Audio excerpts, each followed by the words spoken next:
Welcome to Shri Rajiv Gandhi IAS academy. Friends, இந்த வீடியோவில் August 23 மற்றும் 24 தேதிகளுக்கான கரண்ட் அஃபேர்ஸ் எல்லாமே பார்க்க போகிறோம். சரி, வாங்க பார்க்கலாம். ஃப்ரெண்ட்ஸ், நம்ம ராஜீவ் காந்தி ஐஏஎஸ் அகாடமியில் டிஎன்பிஎஸ்சி குரூப் 2 எக்ஸாமுக்காக இலவசமாகவே டெஸ்ட் சீரிஸ் வந்து லான்ச் பண்ணியிருந்தோம். அதில் 6 டெஸ்ட் வந்து முடிஞ்சிட்டு அந்த டெஸ்ட்டுக்கான கொஸ்டின் வந்து இந்த வீடியோடைய டிஸ்கிரிப்ஷனில் கொடுத்துருக்கோம். அதை நீங்கள் கிளிக் பண்ணி பாருங்கள். நீங்கள் வந்து கிளிக் பண்ணி அதை வந்து எழுதலாம். அந்த ஆன்சர் கீயுமே அதில் கொடுத்துருக்கோம். அதையுமே நீங்கள் பாருங்கள். ஓகே ஃப்ரெண்ட்ஸ், இந்த வீடியோடைய நோட்ஸ் எல்லாமே கீழே PDF டிஸ்கிரிப்ஷன் கொடுத்துருக்கோம். அதெல்லாமே கிளிக் பண்ணி டவுன்லோட் பண்ணிச்சிங்க. அப்புறம் நம்ம டெலகிராம் குரூப்போட லிங்க்மே கீழே டிஸ்கிரிப்ஷன் கொடுத்துருக்கோம். அதிலேயுமே கிளிக் பண்ணி ஜாயின் பண்ணிங்க. நம்மளுடைய டெலகிராம் குரூப்பில் கரண்ட் அஃபேர்ஸ் குவிசஸ் நடத்திட்டு வரோம். நீங்களுமே ஜாயின் பண்ணி அட்டன் பண்ணிக்கலாம். ஓகே, சரி வாங்க பார்க்கலாம். ஃபஸ்ட்டு, இந்தியாவின் முதல் AI ஆளில்லா போர் விமானத்தின் பெயர் என்ன? இதற்கான ஆன்சர் கால பைரவ். இப்போ பார்த்தீங்க அப்படின்னா கால பைரவ் அப்படிங்கிற பேரில் இந்தியாவுடைய முதல் செயற்கை நுண்ணறிவு ஆளில்லா போர் விமானம் வந்து உருவாக்கியிருக்காங்க. இது ஒரு medium altitude long entrance compact aircraft வகையை சேர்ந்தது. அதாவது மீடியம் ஆல்டிடியூட் அப்படின்னா ரொம்ப உயரம் எல்லாம் பறக்காது, ஆனால் மீடியமான உயரத்தில் இது பறக்கும். அது மாதிரி நிறைய நேரம் பறக்கும். அதான் லாங் என்ட்ரன்ஸ் அப்படின்னு சொல்கிறாங்க. இதை உருவாக்கின அமைப்பு FWDA அப்படிங்கிற அமைப்பு, அதாவது flying veg defence and aerospace அப்படிங்கிற அமைப்பு. இதை பெங்களூரில் இருக்கிற ஒரு நிறுவனம் தான் இந்த ஒரு நிறுவனம். இதை வந்து இந்த ஆகஸ்ட் 22 தேதி பெங்களூரில் அறிமுகம் செய்திருக்காங்க. இதோடைய சிறப்பம்சங்கள் என்னென்ன அப்படின்னு பார்த்தீங்கன்னா, இதோடைய அதிகாரப்பூர்வ பெயர் E2A2 அப்படிங்கிறது. E2 அப்படின்னா எக்கனாமிக் அண்ட் எஃபிஷியன்ட், A2னா ஆட்டோனமஸ் ஏர்க்ராஃப்ட் அப்படிங்கிறது தான். அப்போது இதை வந்து வடிவமைப்பு பண்ணதுமே நம்ம இந்தியாவில் தான். அதே மாதிரி இதை உருவாக்குனதுமே நம்ம இந்தியாவில் தான். இது 91 கிலோ எடையை சுமந்து பறக்கக்கூடிய திறன் கொண்டது. 20,000 அடி உயரம் வந்து பறக்கக்கூடிய திறன் கொண்டது. இது வந்து தொடர்ந்து 30 மணி நேரம் பறக்கிற திறன் கொண்டது. இதோடைய வேகம் பார்த்திங்கன்னா 42லிருந்து 52 மீட்டர்/செகண்ட் அந்த அளவுக்கு. அடுத்தது, தற்போது எங்கு தெருநாய்களுக்கு பொது இடங்களில் உணவளிக்கக்கூடாது என உச்சநீதிமன்றம் தீர்ப்பளித்தது? இதற்கான ஆன்சர் டெல்லி. கொஞ்ச நாட்களுக்கு முன்னாடி உச்சநீதிமன்றம் ஒரு தீர்ப்பில் சொல்லியிருந்தாங்க, டெல்லி பகுதியில் இருக்கிற அனைத்து தெருநாய்களையும் பிடித்து காப்பகங்களில் இடம் மாற்றம் செய்யணும் அப்படின்ற மாதிரி தெரிவித்திருந்தாங்க. அப்புறம் பார்த்திங்கன்னா டெல்லி முழுவதுமே பல்வேறு விதமான போராட்டங்கள் வந்து நடந்தது. அப்புறம் இப்போ என்ன சொல்லியிருக்காங்க அப்படின்னா, அந்த மாதிரி செய்ய வேண்டாம், டெல்லியில் இருக்கிற எல்லா தெருநாய்களையும் பிடித்து காப்பகங்களை அடைக்க வேண்டாம் அப்படின்ற மாதிரி தெரிவித்திருக்காங்க. அதுக்கு பதிலாக இந்த நாய்களை பிடித்து கருத்தடை செய்யணும், அதே மாதிரி நோய் தடுப்பு செய்யணும். அப்படி பண்ணதுக்கு அப்புறம் அதே இடங்களில் அது இடமாற்றம் செய்யலாம் அப்படின்னு தெரிவிக்கிறாங்க. இதில் பார்த்திங்கன்னா கூடவே என்னதெல்லாம் தெரிவித்திருக்காங்கன்னா, தெருநாய்களுக்கு தெருக்கள் உள்ளிட்ட பொது இடங்களில் உணவு வழங்கக்கூடாது அப்படின்னு தெரிவித்திருக்காங்க. உணவு வழங்குறதுக்காக பிரத்யேக இடங்களை ஏற்படுத்தணும் அப்படின்னு தெரிவித்திருக்காங்க. அதே மாதிரி ரேபிஸ் பாதிப்பு, ஆக்ரோஷமான நடத்தை கொண்ட நாய்கள் இதெல்லாம் பிடித்து தடுப்பூசி செலுத்தணும், அதே மாதிரி கருத்தடை பண்ணணும் அப்படின்னு தெரிவித்திருக்காங்க. இந்த மாதிரி பண்ணியிருப்பாங்கல்ல, அந்த நாய்களை எல்லாம் காப்பகம் அல்லது அடைப்பு பகுதியில் வந்து வைக்கணும் அப்படின்னு தெரிவித்திருக்காங்க. அடுத்தது ரொம்ப முக்கியமான கொஸ்டின், எந்த ஆண்டுக்குள் பாரதிய விண்வெளி நிலையம் நிறுவப்படும்? இதற்கான ஆன்சர் 2035. நம்ம இந்தியாவுக்காக, நம்ம இந்தியா சார்பிலிருந்து பார்த்திங்கன்னா பாரதிய அந்தரிக்ஷ் ஸ்டேஷன் அப்படிங்கிற நம்ம இந்தியாவுக்கான ஒரு விண்வெளி மையத்தை நம்ம வந்து அமைக்க போகிறோம். பாரதி விண்வெளி நிலையத்துடைய ஒரு பகுதி முதல் கட்டமாக 2028 விண்ணில் செலுத்தப்படும் அப்படின்னு தெரிவித்திருக்காங்க. அடுத்தது 72,000 கிலோ எடையுள்ள முழுமையான விண்வெளி நிலையம், இது 2035 ஆண்டுக்குள்ளாடி நிறுவப்படும் அப்படின்னு தெரிவித்திருக்காங்க. இப்போது இந்த விண்வெளி நிலையத்துடைய மாதிரி காட்சிப்படுத்தியிருக்காங்க. இந்த பிக்சரில் நீங்கள் பார்க்குறீங்கல்ல, இதுதான் இந்த பாரதிய அந்தரிக்ஷா ஸ்டேஷனுடைய மாதிரி. அதை வந்து புதுடெல்லியில் பாரத் மண்டபத்தில் தான் காட்சிப்படுத்தியிருக்காங்க. அடுத்தது, விண்வெளி நிலையங்கள், இதை பற்றி கொஞ்சம் தெரிஞ்சுக்கலாம். உலகத்துடைய முதல் விண்வெளி நிலையம் இது வந்து சல்யூட் அப்படிங்கிறது. இதை ரஷ்யா தான் அமைத்திருந்தாங்க. 1982 ஆண்டிலிருந்து 1991 வரைக்கும் இது செயல்பாட்டில் இருந்தது. அடுத்தது 1998 சர்வதேச விண்வெளி நிலையம் இது அமைத்திருந்தாங்க. இது அமெரிக்கா, ரஷ்யா, ஐரோப்பா நாடுகள், அப்புறம் ஜப்பான், கனடா இந்த நாடுகள்லாம் சேர்ந்து தான் அமைத்திருந்தாங்க. இது 2030 ஆண்டு வரைக்கும் தான் செயல்பாட்டில் இருக்கும். அதுக்கப்புறம் வந்து அதோடைய ஒவ்வொரு பார்ட்டுமே செயல்பாட்டிலேருந்து செயல் இழந்துடும், ஏன்னா ரொம்ப வருஷம் ஆச்சுல, அதனால தான். அடுத்தது 2021 ஆண்டு சீனா சார்பில் விண்வெளி நிலையம் ஒன்று அமைக்க ஆரம்பிச்சிருக்காங்க. அதோடைய பேர் தியாங்காங் ஸ்பேஸ் ஸ்டேஷன் அப்படிங்கிறது தான். ஃப்ரெண்ட்ஸ், நம்ம ராஜீவ் காந்தி ஐஏஎஸ் அகாடமியில் டிஎன்பிஎஸ்சி குரூப் 2 எக்ஸாமுக்காக இலவசமாகவே டெஸ்ட் சீரிஸ் வந்து லான்ச் பண்ணியிருக்கோம். நீங்களுமே ஜாயின் பண்ணி எழுதலாம். அந்த டெஸ்ட்டுக்கான ஷெடியூல் வந்து இந்த வீடியோடைய டிஸ்கிரிப்ஷனில் கொடுத்துருக்கோம். அதை கிளிக் பண்ணி பாருங்கள். ஸ்க்ரீனில் தெரியுற நம்பருக்கு நீங்கள் கால் பண்ணி பேசி இதில் ஜாயின் பண்ணிக்கலாம். அதே மாதிரி நம்ம இன்ஸ்டியூட்டில் பார்த்தீங்கன்னா காலேஜ் ஃபைனல் இயர் படிக்கிற ஸ்டூடெண்ட்ஸுக்காக எஸ்எஸ்சி மற்றும் பேங்கிங் எக்ஸாமுக்காக இலவசமாகவே கிளாஸஸ் வழங்குகிறோம். உங்களுக்கு தெரிஞ்சவங்க யாராவது காலேஜ் படிக்கிறாங்க அப்படின்னா அவங்களுக்கு இதை ஷேர் பண்ணுங்கள். அதே மாதிரி டிஎன்பிஎஸ்சி குரூப் 2 குரூப் 2 எக்ஸாமுக்காக நம்ம இன்ஸ்டியூட் சார்பில் வந்து கோச்சிங்குமே நடத்துகிறோம் இலவசமாகவே. அதுலேயுமே நீங்கள் வந்து ஜாயின் பண்ணி படிக்கலாம். நம்ம இன்ஸ்டியூட் வந்து சென்னையில் அண்ணா நகரில் இருக்குது. இதில் நீங்கள் ஜாயின் பண்ணோம் அப்படின்னாலும் ஸ்க்ரீனில் தெரியும் நம்பருக்கு கால் பண்ணி பேசினா மட்டும் போதும். அடுத்தது, எங்கு தேர்தல் ஆணையம் வெளியிட்ட வாக்காளர் பட்டியலில் 65 லட்சம் பேரின் பெயர்கள் நீக்கப்பட்டன? இதற்கான ஆன்சர் பீகார். இப்போ பார்த்தீங்க அப்படின்னா பீகார் சட்டமன்ற தேர்தல் இந்த ஆண்டு இறுதியில் நடைபெறுது. அப்போது பீகார் வாக்காளர் பட்டியல் சிறப்பு தீவிர திருத்தம் அப்படிங்கிறத தேர்தல் ஆணையம் வந்து மேற்கொண்டிருந்தாங்க. இதில் வந்து இதோடைய முடிவாக இந்த ஆகஸ்ட் 1ஆம் தேதி வாக்காளர் பட்டியலையுமே அவங்க வெளியிட்டிருந்தாங்க. இதில் வாக்காளராக பதிவு செய்திருந்த 65 லட்சம் பேருடைய பேர்கள் வந்து நீக்கம் செய்யப்பட்டிருந்தது.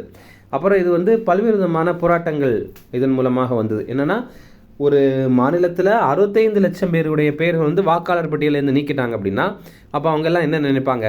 அதற்காக பல்வேறு விதமான போராட்டம் நடந்தது.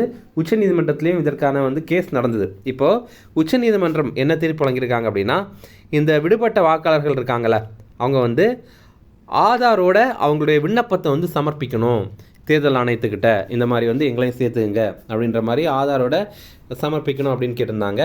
அடுத்து என்ன சொன்னாங்க அப்படின்னா, ஆதார் உட்பட 11 ஆவணங்கள் ஏதாவது ஒன்றோட இவங்க வந்து விண்ணப்பிக்கலாம் அப்படின்னு தெரிவித்திருக்காங்க. அடுத்தது, தற்போது காலமான பிரபல தொழிலதிபர் லார்ட் ஸ்வராஜ் பால் எந்த நிறுவனத்தை உருவாக்கினார்? இதற்கான ஆன்சர் கெப்பாரோ குரூப். இப்போ கெப்பாரோ குரூப் அப்படிங்கிறது ஸ்டீல் இண்டஸ்ட்ரி, அப்புறம் வந்து இந்த இன்ஜினியரிங் ப்ராடக்ட் எல்லாம் உருவாக்குற ஒரு நிறுவனம் தான். அதை உருவாக்கின தொழிலதிபரான லார்ட் ஸ்வராஜ் பால் அப்படிங்கிறவர் இப்போ மரணம் அடைந்திருக்காரு. இவர் வெளிநாட்டு வாழ் இந்திய தொழிலதிபர். இவர் வந்து பிரிட்டனில் செயல்படுற கெப்பாரியோ குரூப் அப்படிங்கிற ஒரு நிறுவனத்துடைய நிறுவனர் தான் இவர். இந்த கெப்பாரியோ குரூப் அப்படிங்கிறது எஃகு மற்றும் பொறியியல் பொருட்கள் வந்து உற்பத்தி பண்ணுற நிறுவனம். எஃகு அப்படின்னா ஸ்டீல், அதுதான். இவர் வந்து அம்பிகா பால் அப்படிங்கிற ஒரு அறக்கட்டளையை தொடங்கியிருக்காரு. அப்புறம் பிரிட்டனுடைய மேலவை உறுப்பினராக இருந்திருக்காரு. பத்மபூஷன் விருதை கூட பெற்றிருக்காரு. நம்ம இந்தியாவுடைய 3வது மிக உயரிய விருதான பத்மபூஷன் விருதை இவர் பெற்றிருக்காரு. நம்ம இந்தியாவுடைய முதல் மிக உயரிய விருது வந்து பாரத ரத்னா விருது, 2வது மிக உயரிய விருது பத்ம விபூஷன் விருது, 3வது மிக உயரிய விருது இந்த பத்மபூஷன் விருது. ஓகே. அடுத்தது, எந்த ஆண்டு முதல் இந்தியா முழுவதும் செறிவூட்டப்பட்ட அரிசி வழங்கப்படுகிறது? இதற்கான ஆன்சர் 2024. இப்போ பார்த்திங்க அப்படின்னா சாதாரணமான அரிசியிலேயே சில மினரல்ஸ் எல்லாம் சேர்க்குறாங்க. Thiamine, zinc, niacin, folic acid, இந்த மாதிரி சில மினரல்ஸ் எல்லாம் சேர்த்து அதை வந்து செறிவூட்டப்பட்ட அரிசியாக மாற்றுறாங்க. இங்கிலீஷில் வந்து ஃபோர்ட்டிஃபைட் ரைஸ் அப்படின்னு சொல்கிறாங்க. எதற்காக இந்த மாதிரி மாற்றுறாங்கன்னா, இந்தியாவில் இரத்த சோகை மற்றும் ஊட்டச்சத்து பற்றாக்குறை இருக்குல்ல, அதை வந்து மக்கள்கிட்டேருந்து நீக்கணும் அப்படிங்கிறதுக்காக இந்த மாதிரி பண்ணுறாங்க. இதை பரிசோதனை முறையாக 2019 தொடங்கியிருந்தாங்க. அடுத்தது அனைவருக்குமே இதை வந்து 2024 மார்ச்லேருந்து வழங்குறாங்க. எப்படி வழங்குறாங்க அப்படின்னா, டிபிடிஎஸ், அதாவது டார்கெட் பப்ளிக் டிஸ்ட்ரிபியூஷன் சிஸ்டம் இருக்குல்ல, அதாவது ரேஷன் இருக்குல்ல, அதன் மூலமாக வழங்குறாங்க. அப்புறம் மிட் டே மீல், அதாவது பிள்ளைங்களுக்கு வந்து இந்த ஸ்கூலில் வந்து மதிய உணவு கொடுக்குறாங்கல்ல, அதில் வந்து வழங்குறாங்க. அதுக்கப்புறம் ஐசிடிஎஸ், அதாவது இன்டிகிரேட்டட் சைல்டு டெவலப்மெண்ட் சர்வீசஸ், அதாவது ஒருங்கிணைந்த குழந்தைகள் மேம்பாடு சேவைகள்லாம் இருக்குல்ல, அதன் மூலமாக வழங்குறாங்க. இப்போ எதனால் இது நியூஸில் வந்திருக்கு அப்படின்னா, இந்த செறிவூட்டப்பட்ட அரிசி திட்டம் 2028 ஆண்டு டிசம்பர் வரைக்கும் வந்து நீட்டிக்கிறாங்க நம்ம இந்தியாவில். அடுத்தது, இந்தியாவுக்கான எந்த நாட்டின் தூதராக செர்ஜியோ கோர் நியமனம் செய்யப்பட்டார்? இதற்கான ஆன்சர் அமெரிக்கா. இப்போ பார்த்திங்க அப்படின்னா இந்தியாவுக்கான புதிய அமெரிக்க தூதராக செர்ஜியோ கோர் அப்படிங்கிறவர் நியமனம் செய்யப்பட்டார். அமெரிக்காவுடைய அதிபர் டொனால்டு ட்ரம்ப் வந்து இவரை நியமனம் செஞ்சார். இதே மாதிரி அமெரிக்காவுக்கான இந்திய தூதர் யார் அப்படின்னா வினய் மோகன் குவாத்ரா. இப்போ ரெண்டுக்குமே என்ன வித்தியாசம் அப்படின்னா, இந்த செர்ஜியோ கோர் இருக்கார்ல, இவர் வந்து இந்தியாவுக்கான அமெரிக்க தூதர். இவர் வந்து இந்த செர்ஜியோ கோர் வந்து அமெரிக்காவை சேர்ந்தவர், ஆனால் இவர் வந்து இந்தியாவில் பணிபுரிவார். அதே நேரம் இந்த வினய் மோகன் குவாத்ரா இருக்கார்ல, இவர் வந்து இந்தியாவை சேர்ந்தவர், ஆனால் வந்து அமெரிக்காவில் போய் பணிபுரிவார். இப்போ இவங்க 2 பேருமே இவங்களுடைய பணி என்னவாக இருக்கும் அப்படின்னா, இந்தியாவுக்கும் அமெரிக்காவுக்கும் இடையில் இருக்கிற உறவுக்கு பாலமாக இருப்பாங்க. ஓகே. அடுத்தது, 15வது தேசிய ஜூனியர் ஆடவர் ஹாக்கி போட்டியில் சாம்பியன் பட்டம் வென்ற அணி எது? இதற்கான ஆன்சர் ஹரியானா அணி. இப்போ பார்த்திங்க அப்படின்னா 15வது தேசிய ஜூனியர் ஆடவர் ஹாக்கி போட்டி வந்து நடைபெற்றது. பஞ்சாபுடைய ஜலந்தர் அப்படிங்கிற பகுதியில் தான் நடைபெற்றது. இதில் இறுதிப் போட்டியில் ஒடிசா அணியை வீழ்த்தி பஞ்சாப் வந்து வெற்றி பெற்றிருக்காங்க. சரி, ஒடிசா அணியை வீழ்த்தி ஹரியானா அணி தான் வெற்றி பெற்றிருக்காங்க. ஓகேவா, பஞ்சாப் வெற்றி பெறலை, ஹரியானா தான் வெற்றி பெற்றிருக்காங்க. அடுத்தது இப்போது தமிழக அரசு என்ன தெரிவித்திருக்காங்கன்னா, தூய்மை காவலர்கள், அதாவது தூய்மை பணியாளர்கள் இருக்காங்கல்ல, அவங்கள தான் அப்படி சொல்கிறாங்க. அவங்க சுழற்சி முறையில் வாரத்துக்கு ஒரு நாள் வந்து விடுப்பு எடுத்துக்கொள்ளலாம் அப்படின்னு தெரிவிக்கிறாங்க. ஆனால் அதுக்கு மேலே அவங்களுக்கு கூடுதலாக விடுப்பு எடுக்கிறோம் அப்படின்னா அவங்களுடைய ஒரு நாள் ஊதியமான ரூபாய் 160 வந்து பிடித்தம் செய்யப்படும் அப்படிங்கிறத தெரிவித்திருக்காங்க. தமிழக அரசு தான் இந்த மாதிரி அறிவித்திருக்காங்க. அடுத்து முக்கிய தினங்கள் பார்க்கலாம். தேசிய விண்வெளி தினம், இது ஆகஸ்ட் 23ஆம் தேதி. இந்த ஆண்டுக்கான கருப்பொருள் ஆரியப்பட்டா முதல் ககன்யான் வரை எல்லையற்ற சாத்தியக்கூறுகளுக்கு பண்டைய ஞானம் அப்படிங்கிறது தான். எதனால் ஆகஸ்ட் 23ஆம் தேதியை நம்ம தேசிய விண்வெளி தினமாக கொண்டாடுறோம் அப்படின்னா 2023ஆவது ஆண்டு ஆகஸ்ட் 23ஆம் தேதி தான் சந்திராயன் இருக்குல்ல, அது சந்திராயன் 3 இருக்குல்ல, அது நிலவில் வந்து தரையிறங்குச்சு அந்த தினம்தான். அப்போ சந்திராயன் 3 வந்து நிலவில் தரையிறங்குற புள்ளி இருக்குல்ல, அது நம்ம சிவசக்தி முனை அப்படின்னு சொல்கிறோம். ஓகே, இனி ரிவிஷன் பார்க்கலாம். இந்தியாவின் முதல் ஏஐ ஆளில்லா போர் விமானத்தின் பெயர் என்ன? இதற்கான ஆன்சர் கால பைரவ். அடுத்தது, தற்போது எங்கு தெருநாய்களுக்கு பொது இடங்களில் உணவளிக்கக்கூடாது என உச்சநீதிமன்றம் தீர்ப்பளித்தது? இதற்கான ஆன்சர் டெல்லி. அடுத்தது, எந்த ஆண்டுக்குள் பாரதிய விண்வெளி நிலையம் நிறுவப்படும்? இதற்கான ஆன்சர் 2035. இப்போ உங்களுக்கான கேள்வி, நம்ம இந்தியாவிலேருந்து முதல் முறையாக மனிதரை நிலவில் தரையிறங்கிறதுக்கு எந்த ஆண்டை இலக்கு ஆண்டாக வச்சுருக்கோம் அப்படிங்கிறது உங்களுக்கு தெரியும்னா கமெண்ட்ஸில் சொல்லுங்கள்.